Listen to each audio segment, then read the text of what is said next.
Well, hello. I can't remember what day it is. And I can't remember what chapter we're gonna play. But it's time for more Deadly Premonition. And that's gonna be fun. And I'm looking forward to it. It is apparently chapter 11, so let's get into it. Oh, I can't believe it, man. Now that's heavy. Me neither. When did Becky stop coming to work? So that was actually a fairly quick chapter. The chapter was just telling Keith and Lily what's happened. The chapter picks up a little bit after Becky's murder, and it starts right as York has explained to them what is going on, that Becky is dead and all that. Because he needs to go talk to the twins. But the twins aren't with their parents at the moment. They're being babysat by Kaysen, so Yorkie then drives there. Kaysen? Do you know him well? Oh yeah, he's a good guy. He always brings us gifts from his road trips. The kids love him, so we let him take them out every once in a while. You know, for a little quality time with the missus.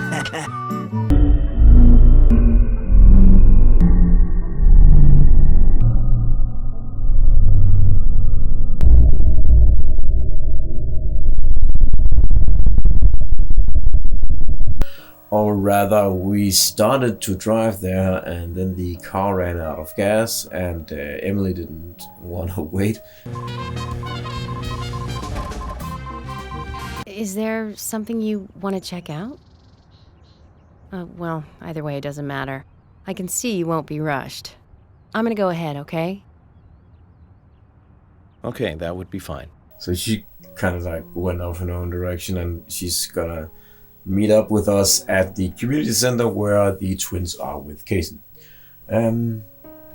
So I was kind of stranded on the road because I did not gas up the police cruiser that I've been using since pretty much the beginning of the game. But I was in luck. I was fairly close to the junkyard where General Lysander works, and I went over there and I just bought a new car. Because we live in a strange reality in this game where FBI agents are paid very, very, very well.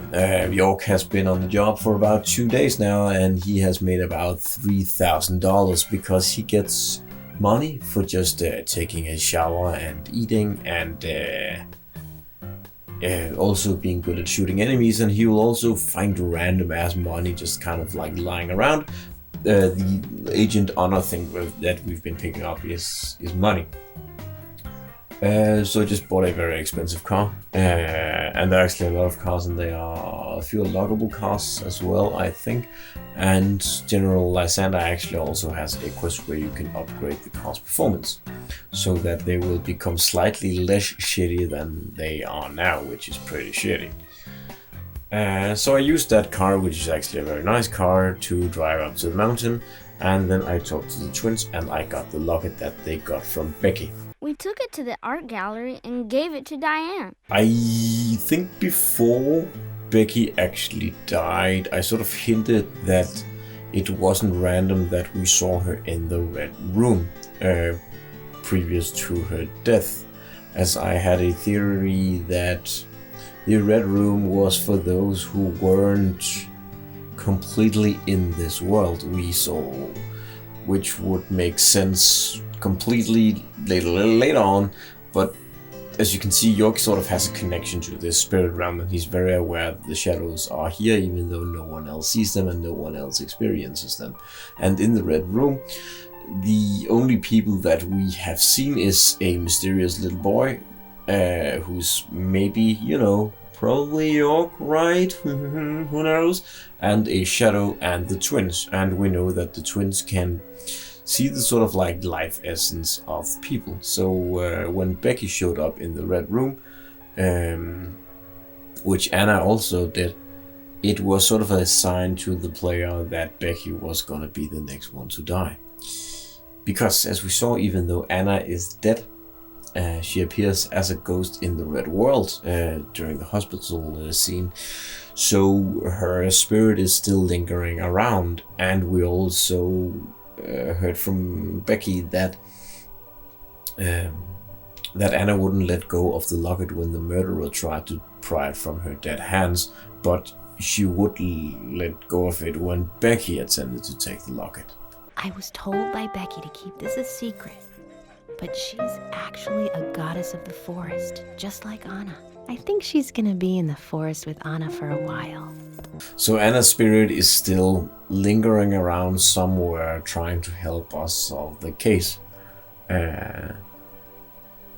And it's a bit of a red herring that she appears in the Red Room, because that is sort of like supposed to signal to the player that is where dead people show up and those that have a connection to the dead world. But in reality, it's actually because her life essence is still around, or at least that's my interpretation. And I think the reason Becky was there was because she was so close to her death, and she knew it. She got like some window into like the world thing, or like at least a very small part of her understood, and that part manifested itself in the Red Room where York could see it. But curiously enough, York didn't know what it meant, but maybe Zack, and who's us but also a separate character, he knows, and maybe we were supposed to, like, through the narrative, actually pick up on this, which we didn't, because, she died. Okay then, Zack. Let's go over what we found out recently about the case. And the rest of the chapter is actually just recapping everything that we have gone over very, like, semantically to the police workers. And then at the end of the chapter, they sort of decide that Diane is probably the prime suspect along with Nick, and that they are gonna tail them. Georgie's gonna tail Diane, Emily is gonna tail Nick, and Thomas co-owns the bar with his sister Carol, who is apparently Diane's mortal enemy or something. So he's gonna be working behind the bar and observing as Diane and Nick go to the bar to drink, and then they are gonna follow them and see what they do after. And that's gonna be the next chapter, and that's gonna be very exciting. I will promise you, it is the beginning to something very, very juicy, so that's gonna be very cool. What time do they usually show up, Thomas? Around the same time, usually between 22 and 2300. Then at that time we do it, boys and girls. But it's very, very interesting, I think, at this point, that we don't know who the killer is, but we know that the victims knew who the killer is. And I think that's very, very juicy, and I like that a lot. And as I was playing it the first time, that was what really kept me going. That was the thing that would push me on days where I had work the next day to play like to 4 a.m. in the morning and then get like 2 hours of sleep before getting up for work. That was the stuff that would push me, because it was such a annoying little carrot to dangle in front of the player that the fucking victims knew who the killer was, and they were kind of in league with the killer to a certain point.